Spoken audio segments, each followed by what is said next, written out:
Hello and welcome back to the She Who Dares Wins podcast. Today I have a very special guest. Welcome to the podcast, Eva I've forgotten it already. Outram. Right, Eva. Can you, we'll start again. She Who Dares Wins. Can you tell me about when you've dared and won? I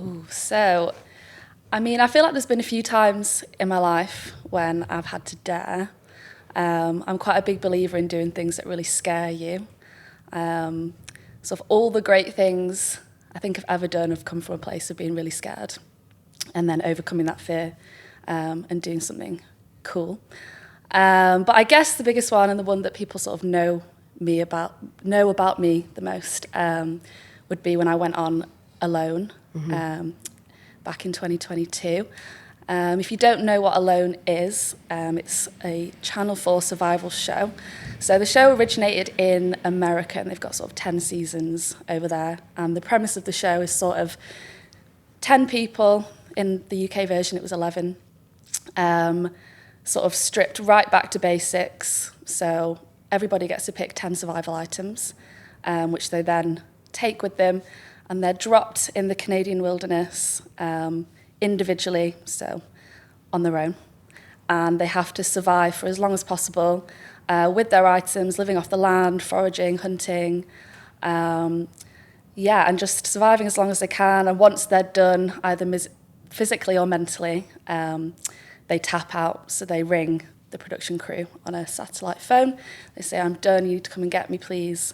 And the last person remaining, in our case, would win £100,000. So. I'd say that's pretty daring. So before the show, what kind of got you to the point of getting on the show? Like, what was your background for getting picked out?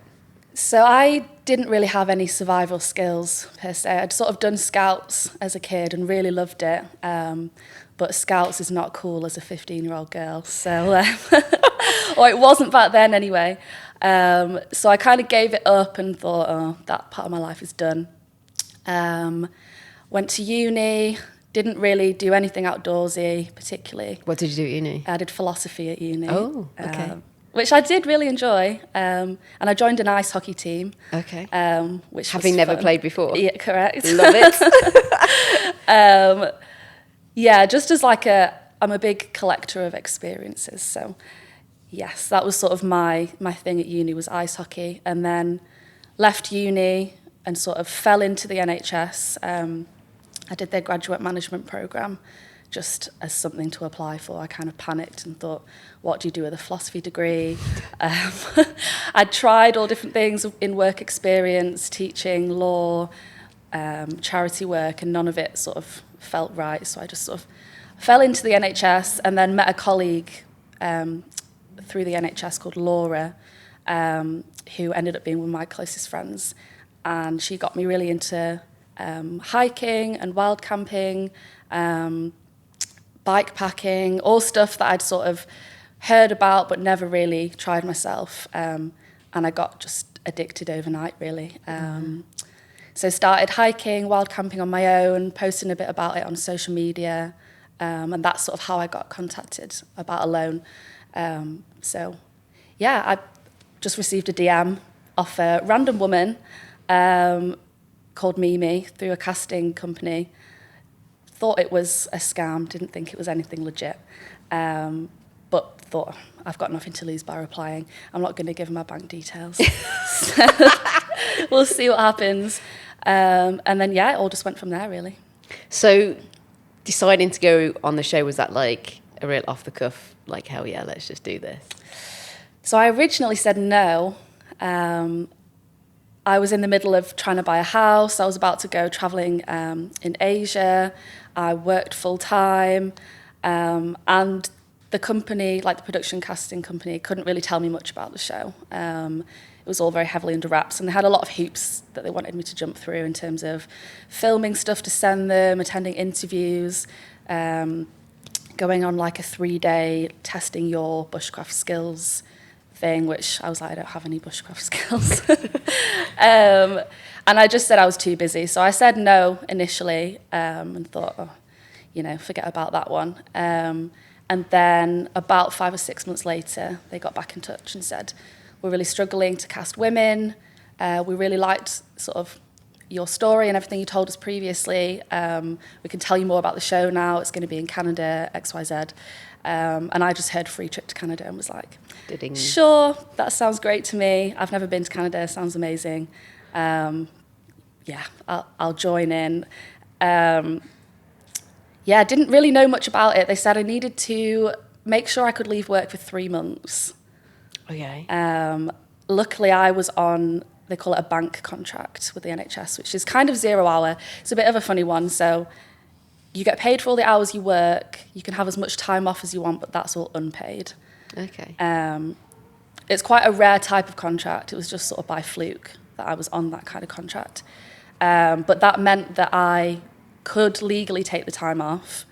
I obviously then had to tell my boss I'm going away for 3 months. And the casting company were like, you can't tell your boss like what you're doing. Wow. You can either tell her you're going to Canada traveling, or you can tell her you're going away for a TV show, but you can't tell her what it is. And I was like, well, I can't really just say to my boss, surprise, I'm going traveling. Yeah, I've never, it's not going to cut it. Like that. No, that's not going to work. So I was like, oh, I've had this really amazing opportunity come up. It's a once in a lifetime. It's like to do with something I'm really passionate about, but I'll be gone for about 3 months. And my boss was like, you're going on Bake Off, aren't you?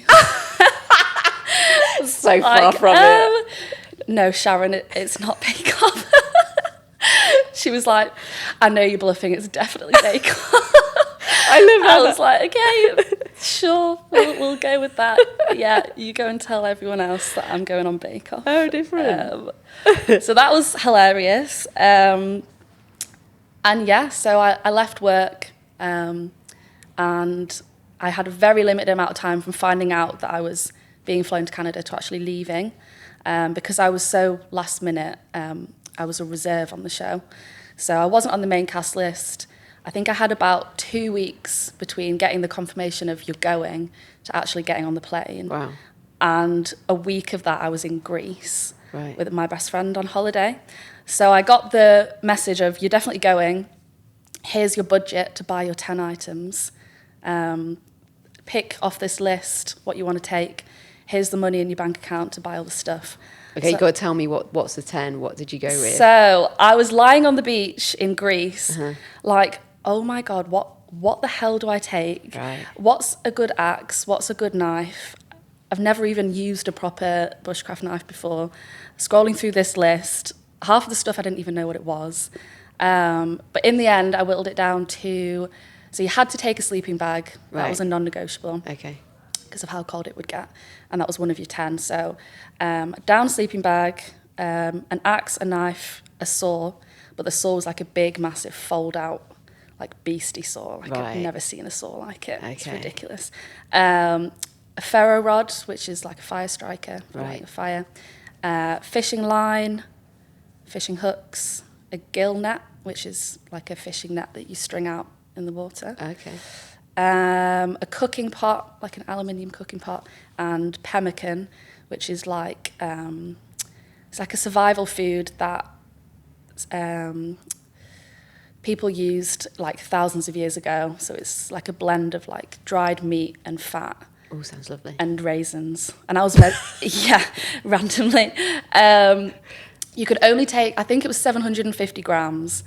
So it was hardly anything. It was sort of like 20 centimetres by 10 centimetre little rectangle. So, it was never going to let you survive for very long.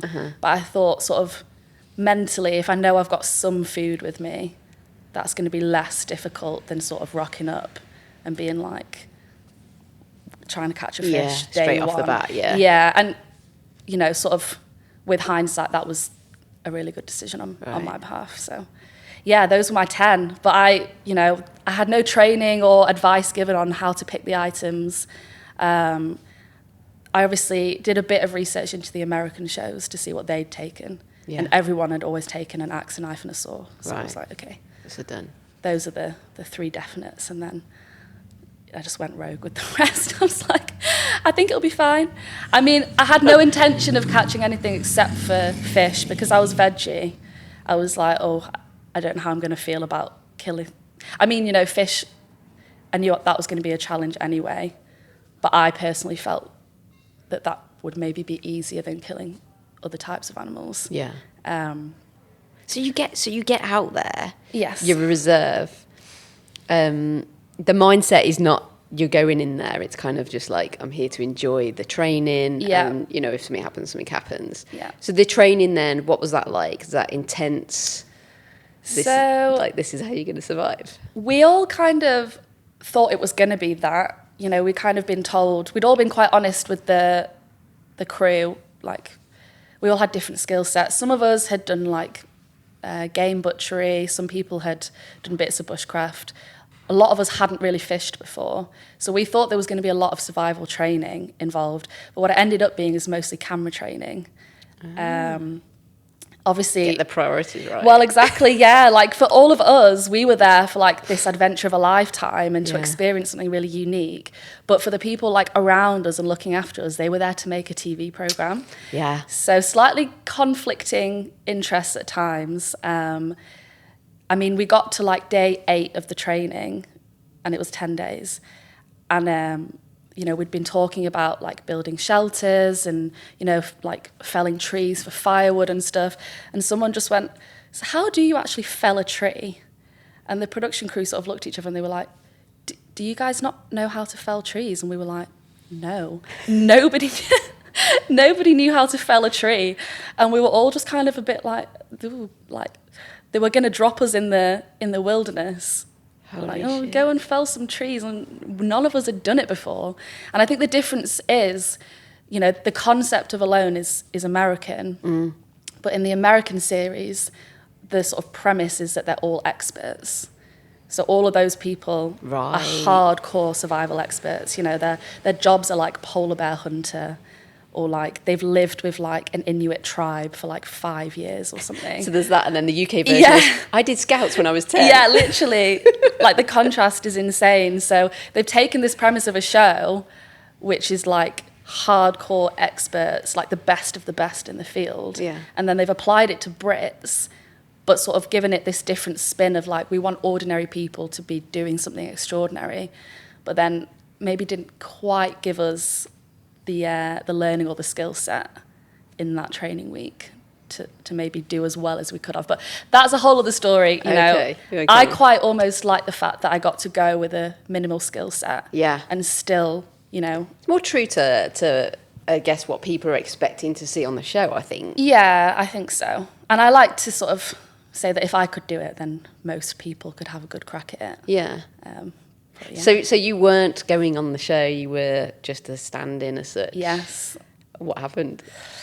So, yes, I went as a reserve, and kind of, I'm quite a stubborn personality type. So I went, and because I wasn't going to be on the show, I was like, oh, well, I'm not going to practice anything. I was like, well, you know, I don't want to get too invested. I'm already really good, that I'm probably not going to be able to do the experience. So I just kind of had fun.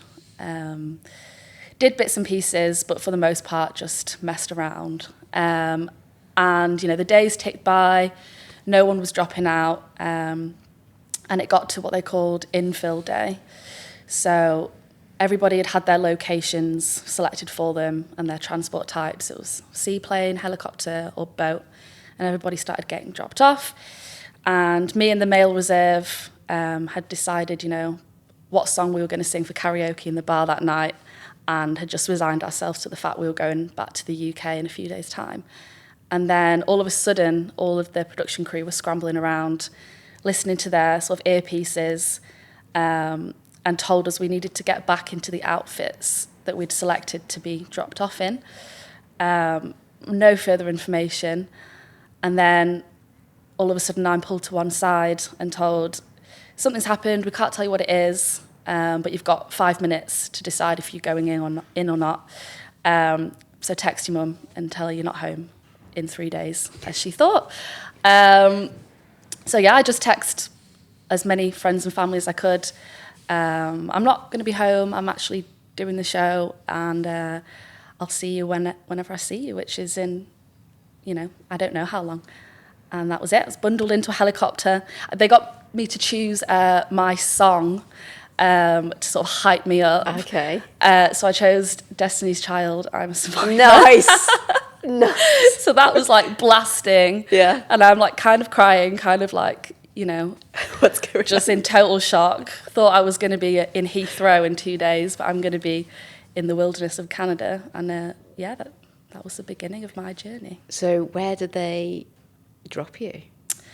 So it was Northwest Territories. So we flew to Vancouver and then up to Yellowknife, which is already quite remote. Yeah. And then we drove about 4 hours up north to like the crew base. And then they helicopter or flew us out of there. So I actually have the coordinates of my camp tattooed on my arm. Oh, wicked. Which is, probably my favourite tattoo to date.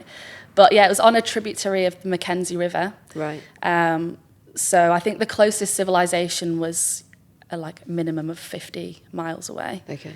But even then, that was like tiny little villages. So yeah, on the river, I get dropped off, and it's just sort of dense pine forest as far as you can see, and then the river, which is just huge. And that was my home. So what were those first couple of hours like? So we'd had a talk with Adam, who was sort of like the survival expert and was giving us tips before we got dropped out. And he was like, whatever you do, when you first get dropped off, don't immediately start doing anything. Like, you need to just sit down for like an hour and like recalibrate and just assess sort of your surroundings, because you'll be like pumped with adrenaline, and that's sort of like the most sort of high risk time that you're going to make mistakes. Right.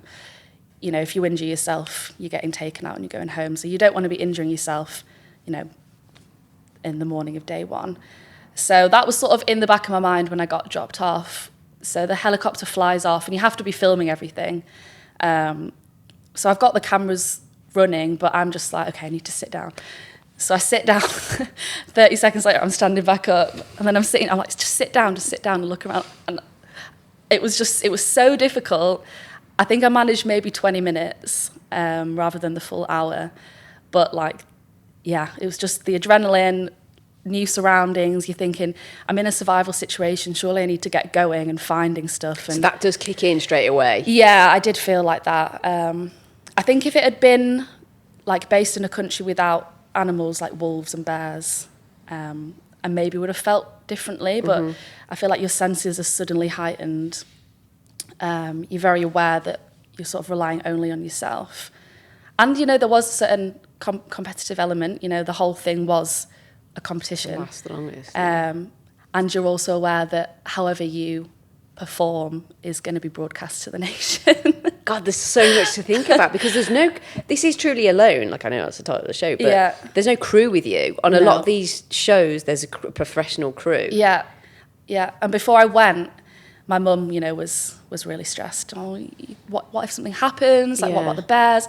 And I said to her, there'll be a crew in the background, Mum. Like, it's Channel 4. That the insurance would be off the scale if we were actually on our own. Like, it won't. It'll be smoke and mirrors. And then I got there and I was like, oh no, no, this is legit. Like, they said if something happens, we can be there in 20 minutes by helicopter.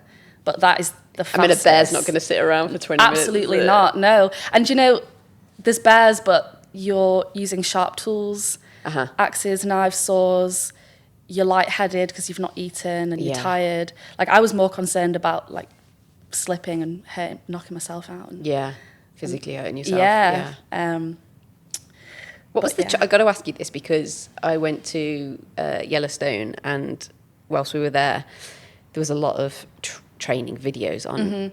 We didn't really go into the wilderness bit, but bears, and they had this bear spray. Yeah. And what made me laugh was they were like, only use the bear spray when the bear approaches you and it's about 1.5 meters from you. And I'm like, fuck that. There's a bear 1.5 meters. I know. I'm fucking joking. I know. What is the training for a bear? Oh God. I mean, we got told the exact same with Right. the bear spray. They also said the bear spray is chilly. spray, okay? Oh. So it like sprays chili in their eyes. Okay. And once the bear runs off, there's like chili everywhere. And that's going to attract more bears. Because for the fuck's smell sake. of the smell of the chili is going to attract. I was like, right, I'm just never using the bear spray. So Absolutely once you got not. rid of the one bear, Yeah, you just you're brought, out of spray, and then yeah. you've just attracted. Yeah. Oh, genius. But no, it was kind of like a few different steps. So the first one is just make loads of noise. Right. Because a bear is usually only dangerous if they're like surprised or spooked. Okay. So if they know you're there and you're making a lot of noise, then it's usually they'll just retreat in the other direction. Okay. So shout a lot. Everywhere you went, you were supposed to be saying like the phrase "Hey bear," Right. like over and over. Because obviously, if you're on your own, you're not necessarily making any sound. True. Yeah. So that felt really cringe to begin. Oh, it was awful. Hey bear. Yeah, just on your own, like in the forest. Hey bear, like, oh, please leave me alone. And then the second was an air horn that you could blast really loudly, which I lost on day 3 when I went for a wee in the forest, and it must have just dropped off my belt. Oh, no. So I got back to camp and I was like, oh fuck, the bear horn is gone. So I lost that. I was like, I'm just going to have to shout. And then we got given what are called like bear bangers, which are little fireworks. Okay. So you had like a little tiny cartridge and you would like load these like pellet type things in and pull down a lever, and then like they would explode and that would scare the bears off. Okay. Did you see any bears? Yes. I mean, the first week I kind of convinced myself there was none in the area. Uh-huh. Maybe as like a mental thing. I was like, if I just tell myself there are no bears in the vicinity, I'll relax more. Mm-hmm. I didn't really see any signs of bears to begin with. I saw one footprint sort of a little way down the river, but I was like, tell myself that's an old footprint. It's probably been there a long time. And then on day 10, I think it was, you had to do like a morning and an evening, like vlog type, talking to the camera, how was your day?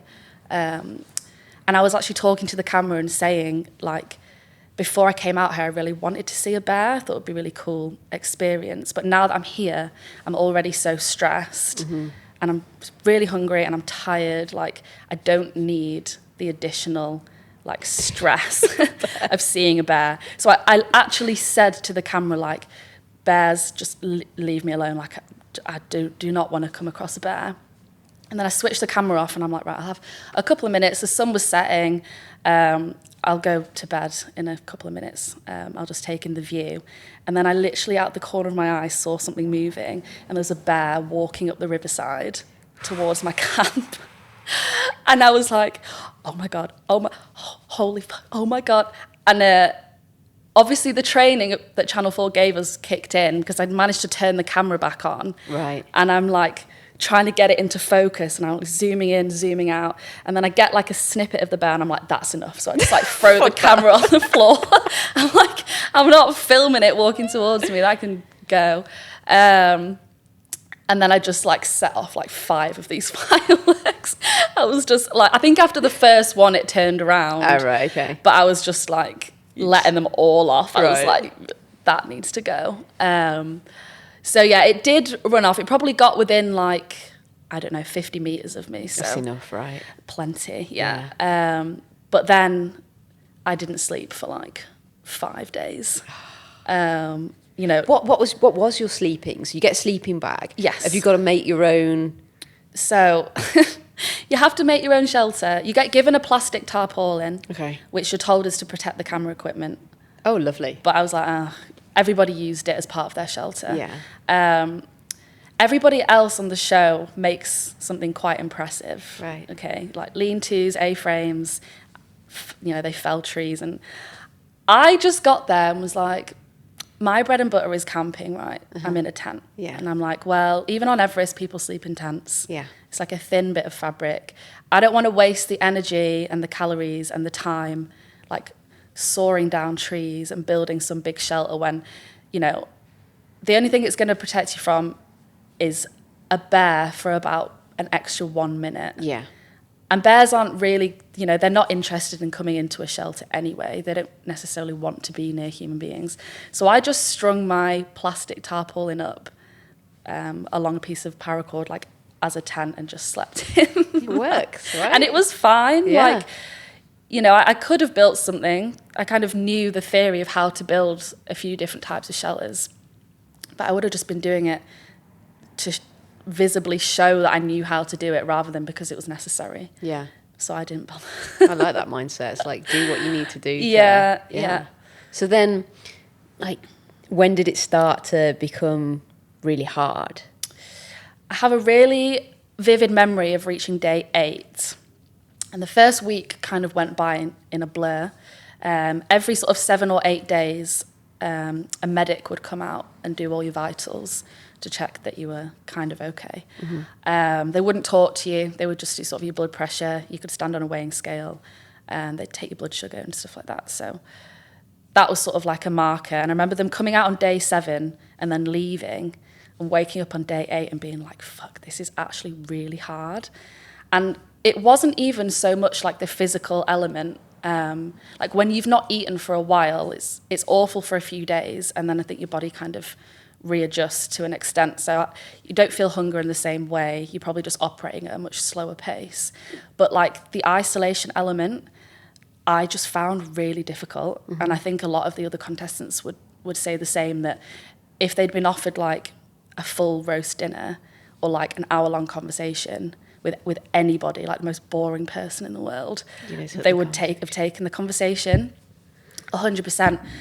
I just think the human brain isn't sort of set up to be on your own. Mm-hmm. I actually took to filming, obviously, whatever I had to film for Channel 4, and then I would watch it back on a night to like hear another voice and like see it, even if it was my own voice and my own face, to try and sort of like quell some of that feeling of isolation. Like Castaway when he makes Wilson. Yeah, a bit of that, yeah. Which I had a few, like, I did a bit of charcoal painting on rocks, and I did quite a lot of crafty stuff when I was out there. Like I weaved a couple of baskets and carved some spoons, because I didn't have enough energy to just be like doing survival stuff all the time, and I needed like the mental distraction. But yeah, I woke up on day 8 and was like, it feels impossible to even do another day. Mm-hmm. So I was like, right, let me set myself a target to reach to. And I knew that my birthday was going to be on day 21 of being out there. So I was turning 25 3 weeks in, and I was like, right, it'd be really cool to have my birthday here. Like, what an experience. And I knew that if I left sort of the alone experience, I had to spend a week in a hotel on like a refeeding program. And I was like, that doesn't sound fun as a birthday activity. I'd rather be out here. Mm-hmm. So I'll do at least 21 days. And then I found out that we were going to have a medic sort of appointment on the 22nd day. And I was like, okay, well, that's a bit of human interaction, so I won't leave on day 22. It's like day 23. That feels like an achievable target. I had my little piece of pemmican, so I chopped that up into like 20 tiny, tiny pieces. And I was like, right, I can have one of those every day between now and then. I'll have 2 on my birthday as a treat.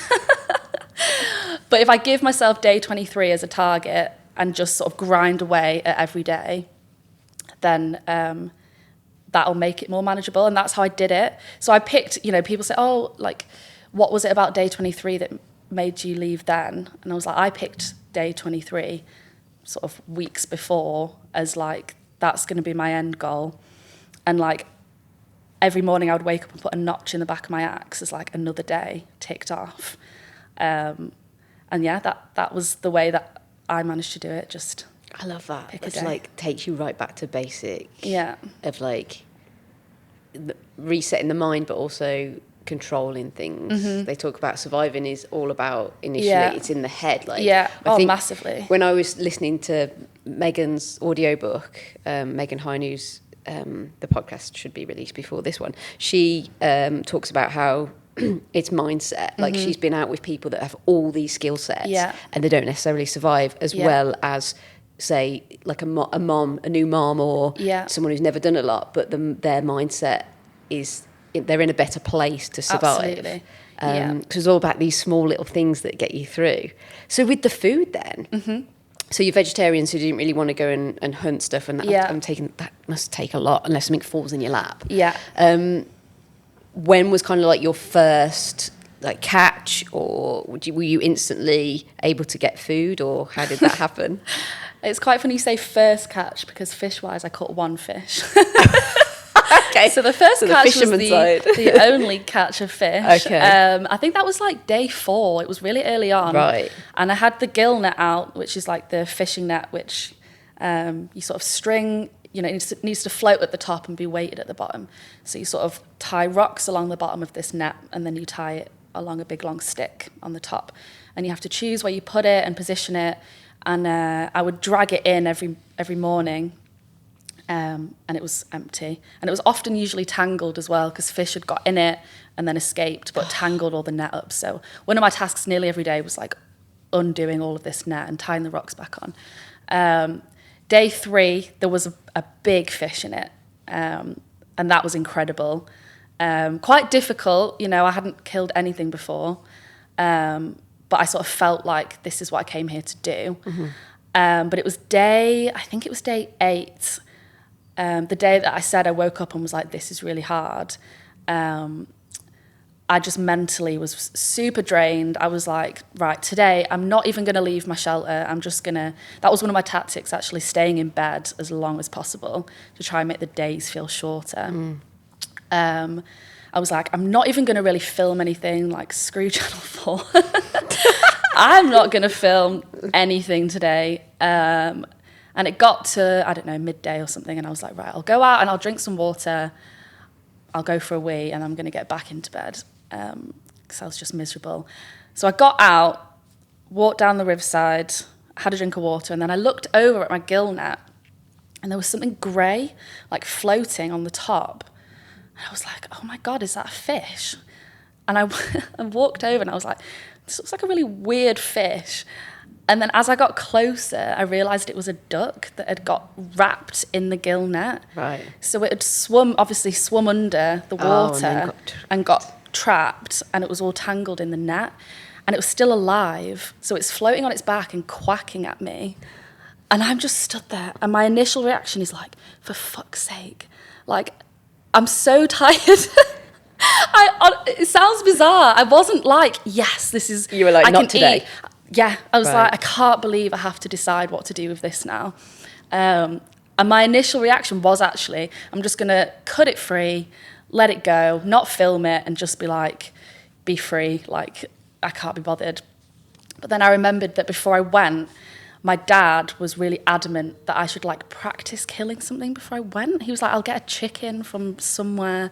And I was like, absolutely not, don't be ridiculous. And my dad was like, right, well, if you can't kill something, you shouldn't be going. And I don't think you're going to be able to do it in the moment. So, like, you know, you shouldn't be going if you can't kill something. So in the back of my head, I was like, oh, well, Dave said I couldn't do it. So now I'm going to have to. Good on Dad. Yeah, I took some deep breaths. I went and sort of, you know, I took a minute. I didn't just dive in. I got everything that I thought I would need. And then, yeah, pulled it in. Luckily, I had done enough reading to know sort of how to do it. But I had 10 pet ducks at home. Oh, good Lord. Of all animals. I know. So it was a bit of a thing. But, you know, as an experience, like, really incredible. Mm-hmm. And I felt so proud and so empowered afterwards. I was like, look at this thing that I never thought I would be able to do. I came here to sort of challenge myself and live off the land. And if like catching and then killing and eating something isn't living off the land, then I don't know what is. Yeah. So yeah, I have no regrets about it.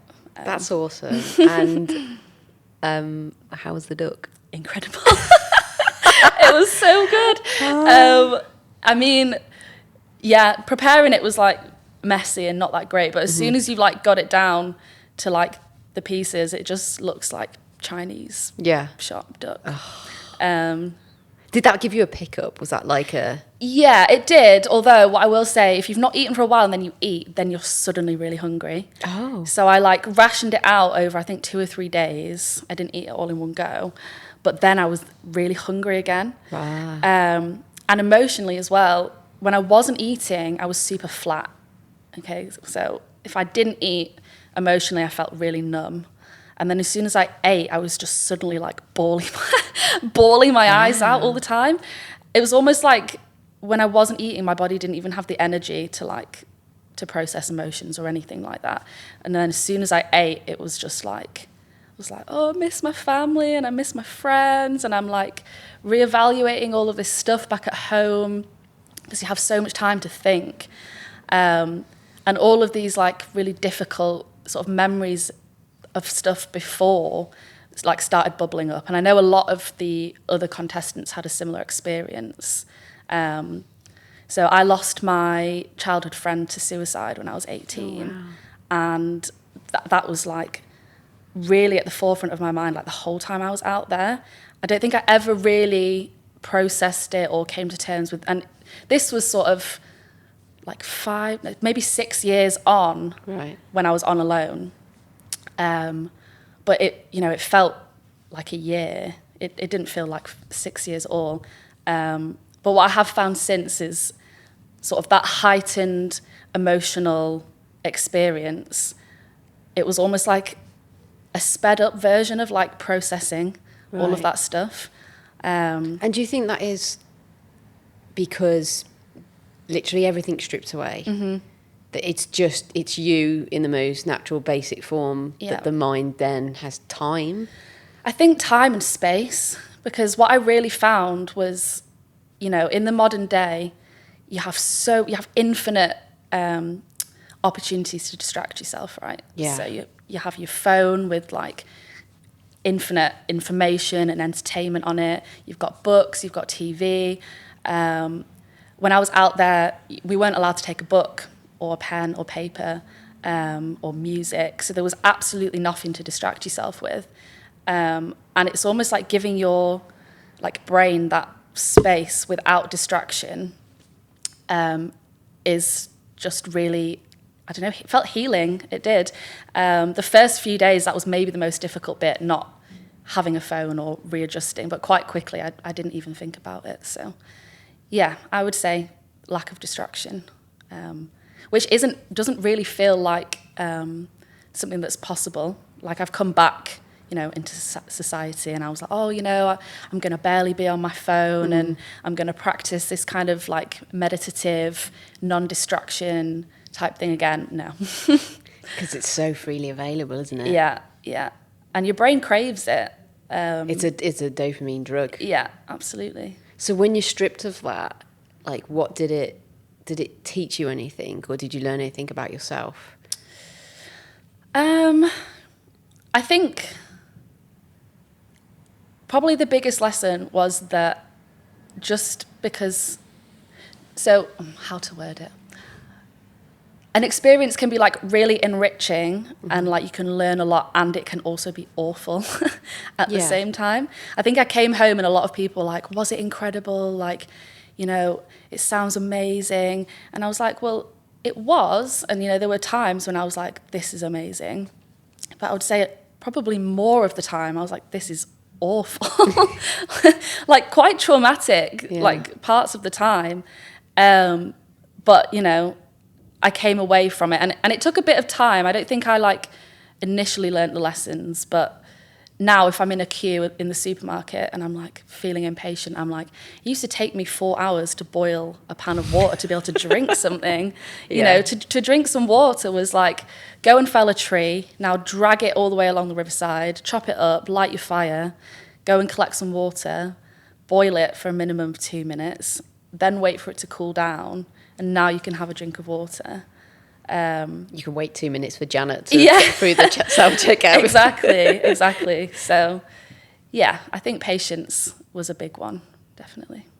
I think it's incredible, like, to do that and put yourself in that situation initially, and then to last so long. So did you tap out? I say tap out, but did you come out on day 20? Was that a cut off for you, and it was like, no more? Yeah, I mean, there was a couple of times when I was like, maybe I could do a bit longer. I remember one of the other contestants, I think it was Alan, before we went out saying, 30 days should be the minimum, like, that's sort of the bar that people need to be setting themselves. Come on, Alan. I know. I mean, Alan didn't do 30 days. Oh, well. So, Alan, if you're out there.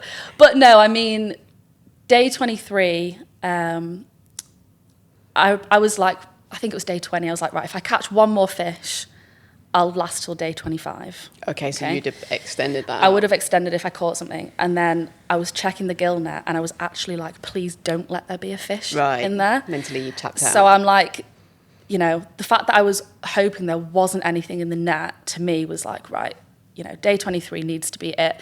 And as well, I kind of felt like if I'd sort of pushed myself beyond that day 23, like all joy of the experience would have run out. Mm-hmm. And I didn't want to leave, I never expected to win the show. There was people with far more experience than me. I went purely to like have the experience and see how far I could push myself. So I just thought, well, if I go beyond having any enjoyment or joy out of the experience, and why am I still doing it? Like, I'm not here for like self-flagellation or to run myself into the ground or to give Channel 4 this big like drama-worthy like finish to my like journey. I'd rather be like, right, I said day 23, it's day 23. Sure, physically I could maybe last a couple more days, but I'm deciding it's today. So then I left. Awesome. And what was the getting back to society? what was that like? Was it too much? Like, do they help you? Like, so how was that? Yeah, there was a certain amount of help. I mean, you initially get taken back to, I don't know, like a headquarters hotel. The casting company had hired out a full hotel for the crew and for us as well. And you're not initially allowed your phone back until you've had like a psychological assessment, which was kind of fine. And then they sort of very slowly reintroduce foods. Because if you haven't eaten for a significant amount of time and then you suddenly like gorge yourself, you can get refeeding syndrome, which means like your teeth can fall out, your hair can fall out. Oh, shit. Yeah, your body just like goes into shock, and it can be really dangerous. And in like really early seasons of survival TV shows, that kind of thing did happen. They just let contestants like eat whatever they wanted. No way. When they like left the show, and people like had really severe reactions to it. So like no processed food, very minimal salt, because obviously when you're out in the wild, there's no like access to salt. So you've had next to no salt for however long. So that was quite difficult. You're coming back and you're like, I am bloody starving. Like, get me something to eat right now. And then they brought me like half a chicken breast and like a spoonful of mashed potato. I was like, are you taking the piss? I was like, this is not going to be enough. And they were like, sorry, like this is all we can give you. And then all the crew have got like piled up plates of like a buffet. They give me the half a chicken breast and a little spoonful of mashed potato. Yeah. And all I can think about is food. So I get given my phone back, and you open up Instagram, and I was like, why is there so many videos of food? Like everything, it felt like every single video I scrolled past was someone making like French toast or like a massive pizza. So that was difficult. Javid, one of the other contestants, had a load of snacks that he'd like smuggled in. Oh. So he was like secretly feeding his snacks to me, which was very funny. I managed to persuade one of the crew to get me a cup of tea. They were so like, they wouldn't even get you a cup of tea? No, they were like, no caffeine, no alcohol. Yeah, and I was like, please, like a cup of Yorkshire tea, like I'll be fine. Like if anything happens, it's on me. Yeah, Yorkshire Gold. Come on, that'll set you free, so right? That was unreal. But yeah, almost more than the food, it was like you've gone from like almost no external stimulus at all, apart from like the sounds of nature, to like people slamming doors, turning light switches on, people talking. So that was really sort of overwhelming to have gone from no stimulus to like what felt like loads. And it was this weird battle of like, I hated sitting in the room with no sounds on, but if I put the TV on, that was way too much. So it was like, I'd sort of play some music. Yeah, I'd like play a bit of music and I'd be like, oh no, that was too much, and then turn it off, and I was like, well, I don't really like the silence either. That's fascinating. Yeah, and one of the really weird bits was, so my camp was on the riverside, which then the river bank was at an angle, so it sloped down towards the river, maybe at, I don't know, not quite 45 degrees, but maybe that kind of angle. And it turns out that your brain will recalibrate to be able to walk on that angled surface as if it's flat. So then when I came back to the hotel, I would be walking down the hotel corridor and I'd just slam into the wall repeatedly because my brain was sort of still like in you've that, been on a boat. But... Yeah, still in that mode of like, oh no, but your regular walking surface is at an angle. So like now that it's flat, it hadn't recalibrated back. So I'm just like, without even meaning to, bashing into the wall. That's fascinating how much the mind and the body adapt. Yeah, just in like 3.5 weeks, which isn't, you know, in the grand scheme of things, isn't that long. But yeah, all kinds of things which were very odd, even just in the hotel, let alone when I actually flew back home. That was a whole different kettle of fish. Yeah, like you say, you assess your life and imagine you have so much time to think about everything. Did you think about your future in terms of like job prospects or like anything? Did it change your route of where you thought you were going and where you wanted to go? Yeah, I mean, I sort of, before I even went and did Alone, I was already sort of thinking, I don't think the NHS and project management is sort of the route for me. Like I said before, I kind of fell into it. I hadn't really found any sort of real fulfillment or joy with it. And I was sort of thinking, there must be something I'm going to enjoy more than this. I'm also really not good at sitting behind a laptop at all. I hate anything technological. I hate sitting still. And I'm not particularly good with authority. So I've never been too good at being dictated every hour of my day. This is what you need to be doing. But then I came home, and the only way I can describe it is like, as if I was like coming back to my life with like a completely fresh set of eyes. So I'd had this really hard reset of like being away from absolutely everything. And it wasn't so much that I made any big decisions while I was out there. I think I was too, you know, hungry and tired and whatever to make any decisions. But I came home and like revisited my life and was just suddenly like, what have I been doing? It was almost like somebody else had been making these decisions. It wasn't me, which, you know, was probably just me on autopilot. Like, you know, you just, as, you know, I was going to say someone from my generation, but I think everyone does it, you know. Tick boxes. Yeah, job. like I went to uni, I like fell into this job that paid really well. And my parents were really proud of me, and, you know, it felt like I was accomplishing things in life. And then I got back and had immediately closed on buying my flat with my now ex-partner. So it was like, oh, this is a big accomplishment. Like, you know, you're on the housing ladder, like, congratulations. And I was in like a 9-year relationship. So we met when we were 16 and I was 25 when I came home. And it was like, oh, you know, engagements on the cards, and you've got this job and this house and all of these things. And I was just suddenly like, I feel like an imposter in my own life. Wow. Which was just a really like jarring and lonely feeling. But obviously I've like just come back from this really crazy experience where I've been like full of adrenaline and doing all these exciting things. So like initially I was very like, I didn't tell anybody how I felt. I was like, I must just be readjusting to being back in normal life. And, you know, none of my friends and family really got it. You know, I couldn't tell them too much about the experience, but I felt like I'd been to the moon. This is how I ended up describing it to my friends and family. Like, I'd been to the moon, and then I came back and was trying to tell people, and they were just like, oh, yeah, sounds good. I just don't get it. Like, there's no sort of common ground there. So I was thinking, you know, I've done this big thing. I'm now questioning everything that I've come home to, but I'll probably just settle back into it. Like, it's going to be fine. Give myself a few weeks to come back down and realise that everyday life isn't as exciting as, like, facing off with a bear and trying to forage for your own food. And I'll be fine, you know. I'm not about to, like, burn all of this stuff to the ground that I've spent so long, you know, building up and creating. But the longer I sort of kept all of this feeling inside, like the worse it got. And it was like indescribably awful for like about 6 weeks. Wow. I was just like, if you imagine like you're just questioning every single element of like everything about your life, like where you live, who you live with, your job. I was just like, it all feels wrong.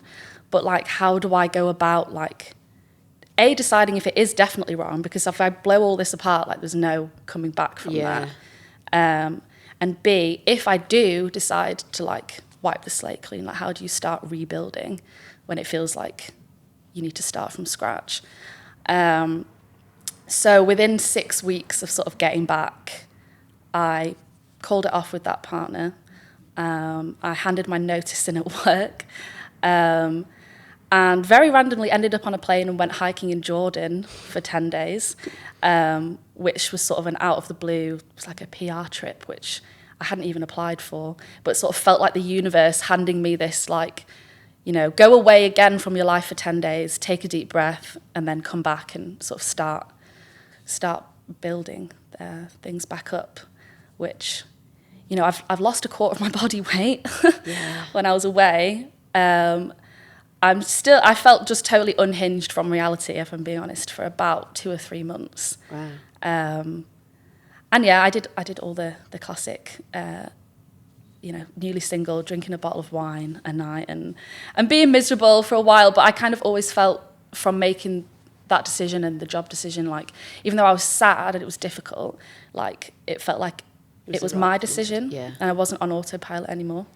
I'm kind of really, like, happy for you that this happened in your, like, early 20s. Like, I think it's amazing, because I think a lot of people will go through 20s and 30s and round about 40s, which is creeping up on me in a few weeks, get this shit. Yeah. Like, I kind of had it job-wise after COVID and wanting to come out of construction, but that was my identity. I built everything up on my career in construction, and then it was just like, whoa, hold on. And I think for me, the trigger was kids, like having kids and realising you only get a certain amount of time and that reevaluation. But to get it in your 20s, like this kind of, I guess, awakening, is super cool, because I think it sets you now on this trajectory where you'll hopefully keep quite aligned to what you know yourself, really. And I think it is. Do you feel like it's that experience where you got to really know yourself?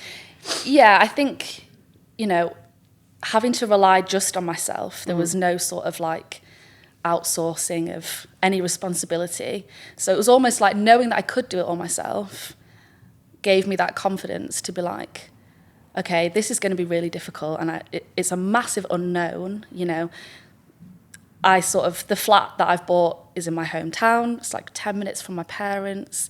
I'd been with the same person since I was a teenager. So I didn't know adult life sort of outside of this like conveyor belt of decisions that I'd been making. But it probably was, A, like the confidence that I gained from relying just on myself, and B, that sort of hard reset, which I feel super, super fortunate to have been given. And like, I honestly, if I hadn't done alone, I think the trajectory of my life would be so wildly different.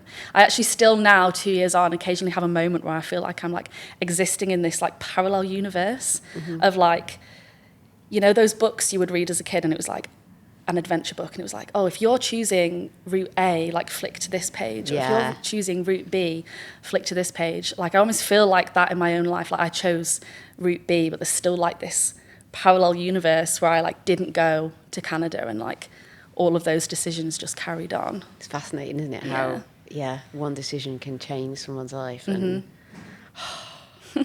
based upon that, what kind of advice would you give to anyone, you know, that is in their 20s and is perhaps struggling? Because I think there's a lot of people going through it now. Well, not even 20s, 30s, 40s, and they feel like they're on, you know, they are doing these things that you do in life. Yeah. Obviously, not everyone can go to Canada and be dumped in the wilderness. No. But yeah, would you have any advice for someone that's kind of going through that? Yeah, I mean, when I came back from Canada, a friend of mine gave me a book by, I think it's Glennon Doyle. Oh, yeah. Yes. Yeah, I love her. Yeah. Can you remember the title? She's written a few. Is it Untamed? Yes. Yeah, that was her first, yeah. Yeah, so this friend gave me this book when I was going through like the particularly rough patch.